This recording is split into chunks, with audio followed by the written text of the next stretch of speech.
What's up, real ones? Welcome to Let's View It, and I'm back. I'm finally back. I know it's been a while since I dropped a video on my channel, at least like over a month, but I'm back at it. I'm excited to be back at it, and since I'm here, let me clear up the rumors that have been going around. No, they did not get me for me talking all my true shit, and no, I didn't walk away from my channel because BB Boy tried to make fun of me. Well, kinda. You know, BX Beast Boy. If you know, you know. But what did happen was I got really busy. The most busiest I've ever been in my 43 years of living because I moved out of state. I moved from Cali to Idaho. And let me tell you, I hope I never have to move out of state ever again in my whole entire life. First of all, it costs way too damn much to move your stuff from one state to another. If the moving company, let me give you guys some advice. If they say it's going to cost $2,500 to move your stuff, do yourself a favor and times it by like 2 or 3. That way you're not hella pissed off when they come to pick up and drop off your stuff, making up a whole list of excuses of why they need to completely charge you way more than you could have imagined. I'm serious. Say they have to walk 100 feet between the moving truck and the house. They might start charging you after every 75 feet that they walk. So the next 25 feet could be like $1 a foot. I'm dead serious. This is all in their contracts. So just go ahead and times it by 2 or 3. That way, if it's lower than that, then you're like, hey, you gave me a good deal. But the other problem you run into, you start to realize the amount it costs to move your stuff from one state to another. You could just possibly buy all new stuff. It all depends. Not everybody has a $2,000 mattress. Some people, I'm not saying no names, has a mattress that costs like $235 on Amazon. And that same person, again, not saying no names, might be good at math and realizes paying $500 to ship a $235 mattress really doesn't make sense. Because you could just not pay that $500, get to where you're going, and pay another $235 to buy a brand new one. So you have options. And in my case, I did a little of both. The con to buying new stuff is you're constantly putting stuff together. I've never put so much stuff together. You guys want something put together? Or did you lose the instructions of how to put something together? Just ask me. I can tell you real easily how to put anything together.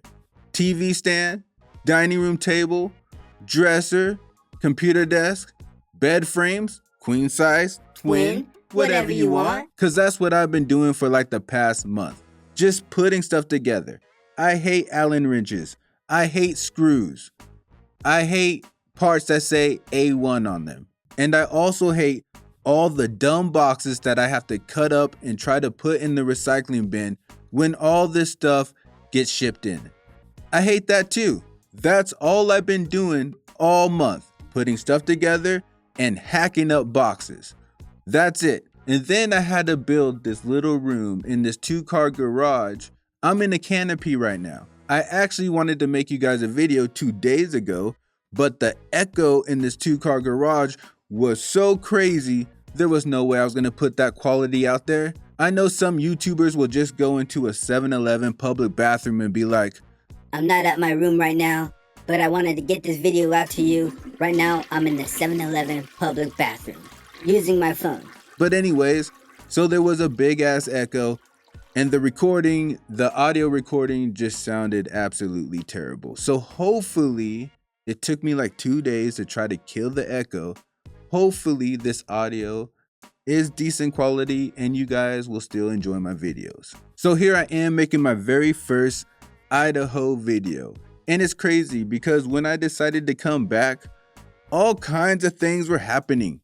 First, the truth comes out and Caitlin Clark fans start turning on her because she indirectly endorsed Kamala Harris through one of Taylor Swift tweets. Taylor Swift tweets. That's kind of hard to say. Taylor Swift tweets. And if you guys remember, there was a series of videos that I made about Caitlin Clark and her fans and how she had a huge following of racist fans, or fans that like her for the wrong reason and not basketball reasons. And that video got the most hate I've ever seen in my life. The most hate ever. It was down to like 9% thumbs up or something like that.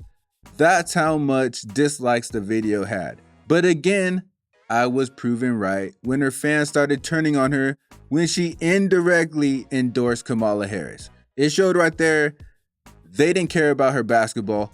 What does that have to do with her three-point shot?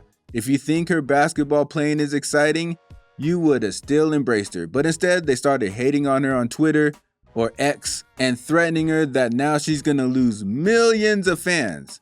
It's kind of funny though, because I thought the racist fans that liked her for the wrong reason was just a small portion. But apparently, if you make them mad, you'll end up losing millions of them. But also, Donald Trump came out and told us, they're eating the dogs, they're eating the cats, eat the cat, eat the cat. They're eating the dogs, they're eating the cats, eat the cat, eat the cat. And if that wasn't great enough, P. Diddy also got arrested. And I'm sure I'll make some videos on that once they get more into it, because I'm sure that's gonna be like a big can of worms. And most likely, I have a feeling that P. Diddy is gonna, probably delete himself, because we know there are too many big names, elite, powerful people connected to P. Diddy and whatever crimes he has committed.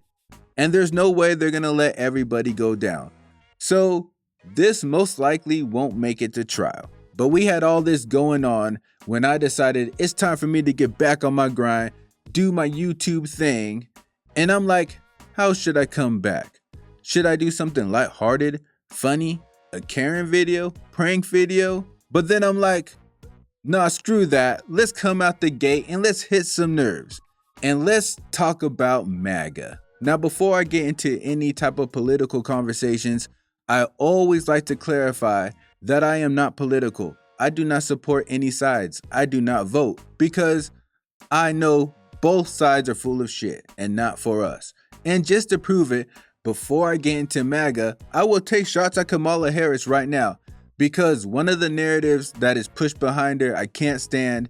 It's annoying. And that narrative is that Kamala Harris is going to get black people reparations. Stop saying Kamala Harris is going to get us reparations. She is not going to get us reparations. So whoever pushes this narrative, whether it's a black Kamala Harris supporter or a white Kamala Harris supporter or any Kamala Harris supporter at all, stop telling people, especially black people, that Kamala Harris is going to get us reparations. We will never get reparations. Okay? And if we do, it would be something that's like a slap in the face, like everybody gets 5Gs. There is no way and no how that this country is giving every black person $1 million, or every full-time working black person $1 million, or every black home $1 million. It's never gonna happen. Never gonna happen. Okay? And you want to know why? Because it would defeat the whole purpose of what they've been doing for all these hundreds of years. All the years of slavery, Jim Crow, everything to put us behind in the race. You think they're gonna undo all that effort to all of a sudden put us ahead in the race? Are black mofos really that slow? No pun intended. Like slow running a race, and that's why you had to be put in head of the race. Never mind. But are you guys really that slow? Yes, you black mofos. I'm talking to all you black mofos. Look me in my eye when I say this. Look how serious I am when I say this. We will never get reparations. I don't care if Kunta Kinte himself becomes the president of the United States. You and I will not get reparations, not in the way that we think of them. So just stop. Stop with the nonsense. Stop with the fairy tales. Kamala Harris definitely ain't doing that. But now, let's get back to the MAGA thing. And I'm not talking about MAGA as in the political group, or as in Donald Trump, but I'm talking about MAGA as in the meaning, as in the acronym Make America Great Again. Now, this is the hot question. What does that mean? What does Make America Great Again mean? When was exactly America great? And it seems like no one can give it a direct answer. They dance around it, they deflect, they give vague answers, one-word answers sometimes, but no one seems to give a real answer, in-depth answer of what Make America Great Again means to them. And to me, if you're gonna believe in something and stand on something, you should know what that means, and also you should be able to say it with your chest out, even if you think others will look down on you for it, right? Because what you stand on and believe in should be the right thing. You should be able to be proud of it. So what others say on the outside shouldn't really matter. Now, before I get into more about my opinion about MAGA and what's going on, I'm going to let you guys listen to an interview. Unfortunately, I don't know the lady's name giving the interview, and I don't know who the caller is. All I know is that the host is a black lady and the person that called in is a white lady. And the radio host asked her this same exact question. Look how hard it is for her to answer this question. Man, it's been a long time since I said this. Me. The tip of the tongue, the lips and the teeth. The tip of the tongue, the lips and the teeth. So you already know. Let's view it. No, I want an answer to that, because that's your slogan, Make America Great Again. When was America great for you? Okay. That is, American great is our freedom. Freedom. Your freedom? Freedom. Or all of our freedom? Everybody's freedom. Everybody's freedom. So yes. when was America great for all of us? When our forefathers. The ones that own people? No. Which ones? You have to look at the history. You got to look at the history. I am. I'm asking you. Which for? George Washington owned 300 people and went after a few of them for running away. They signed a constitution that made black people, enslaved black people, 3/5 of a human being. I don't think it was great then. If you're asking me, a black woman. Right, but you have to understand. What? Our history. Mm-hmm. To get where we are today. What's happening is our media. No, Jackie, because again, if you can't walk me through the greatness of America and how you want to restore it to a place where it was great before, your whole argument falls apart. So walk me through when America was great. Okay, so America has been great forever. Now, the problem is the people. For who, though? No, I can't wait, because you need to answer the question. And again, you call up, and I'm glad. Mississippi, I love the state. You're a Trump supporter, which, I want to get into, the reasons behind that. But it's all around this freedom thing and this greatness thing.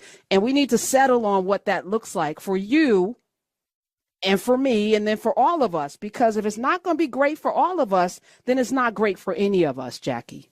Well, my question is, why don't you think it's great? Because I've grown up, and No. You answer my question first, please. Okay. So you're asking me when it was great. It's been great. It has been great. It has been great. So slavery was great. Trail of Tears was great. The Chinese Exclusion Act, great. The Japanese internment, great. That was great. Jim Crow was great. Back of the bus, colors only water fountains. Let me see. Brown versus Board of Ed. Oh, the throwing of tomatoes at little girls. The bombing of a church with little girls in it. That was great. The hanging of hundreds and thousands of black people, burning down towns in the 1920s. The draft riots in New York because of people having to fight for freedom. Freedom is liberty is everything, right? Liberty is everything. That was a great America to you? Okay. Okay, you can't just say, okay, was it great or not? It's people that make it bad.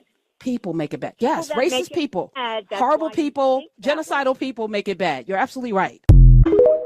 Now, I'm sure you guys have noticed that it was very difficult for this lady to answer this question directly. And also, she kept contradicting herself, right? She would say we should make America great again, but then in the same breath, say it's always been great. But then at the same time, can't explain how it's always been great. And in her defense, it's not her fault that she thinks this way. Actually, the majority of Americans think this way. And the reason why is because we don't know why our country is great. The reason why we think this about our country is because it's what's been told to us repeatedly since we were little tiny babies.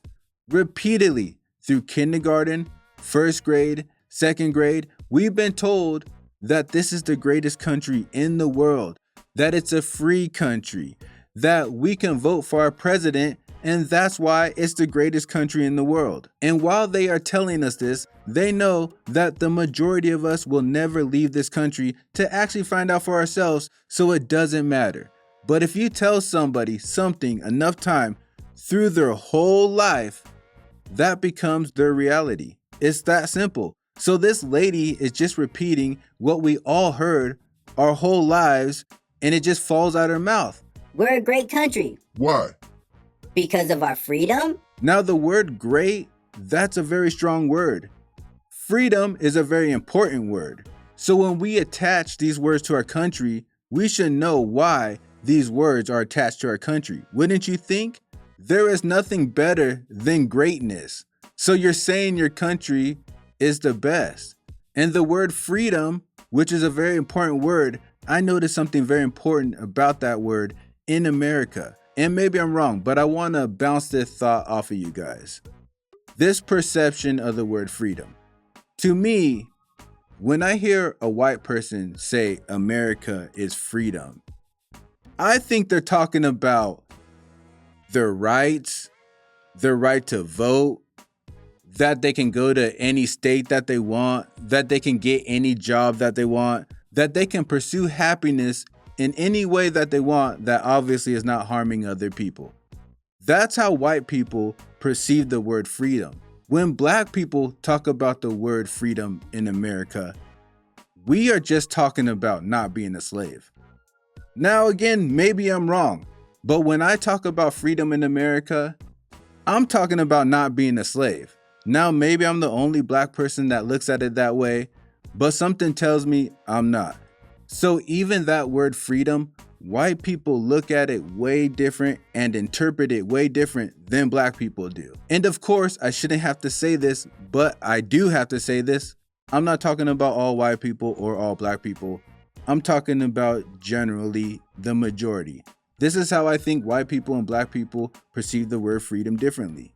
And I think it's important that we establish that because it could make a lot of conversations go a lot smoother. Now, let's just talk about that question for a minute. MAGA, Make America Great Again. What exactly does it mean? So let's break it down. Make America Great Again. When you say again, you're saying that it was great once before, but is now not. Right? Are we at least in agreement to that? So then, when was this greatness? Now, how far back can you go before you get to slavery? Now, I'm sure most people would say, well, America wasn't great then. So was it Jim Crow days? Jim Crow ended in 1960 something. Was it the 70s? The 80s? When was America great? Now, for me, I'll answer the question. America was great for me in the late 90s. Between like 96 to 99, I was in high school. I could work a part-time job at McDonald's and buy anything that I wanted with it because I still live with my mommy. Smoked some chronic. I didn't have a lot of responsibilities and life seemed so simple then. That's when America was great to me. Now, as far as I know, there's no president out there that's gonna make my life like high school. So I guess MAGA is not for me. Now, on the flip side of that, there's gonna be a group of people that are gonna be like, man, F high school. That was the worst time of my life. America definitely wasn't great then. So even if I got my wish and America was made great for me, now it's not great for them. Which brings me to the most important point. America being great can be different to everybody.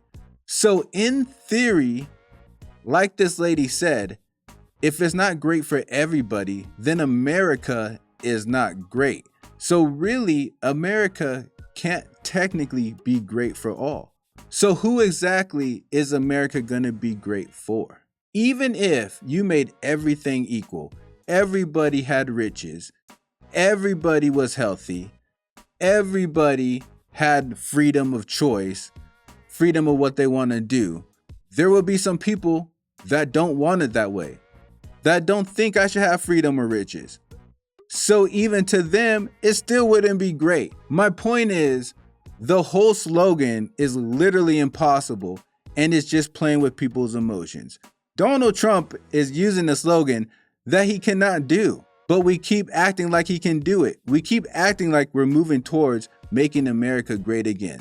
Now, if you believe we're about to make America great again for you, then congratulations. But the idea for this country to be great for all, it's just ridiculous. But if you're bored and you have some time, then comment below and tell me, when do you think America was great? Was it in the 70s, the 80s, preschool, 95, when Fresh Prince of Bel-Air was out? But also, if you enjoyed this video, then you know I need you to hit that bell like the Hunchback. Also click that hitchhiker button and sub-ride with me.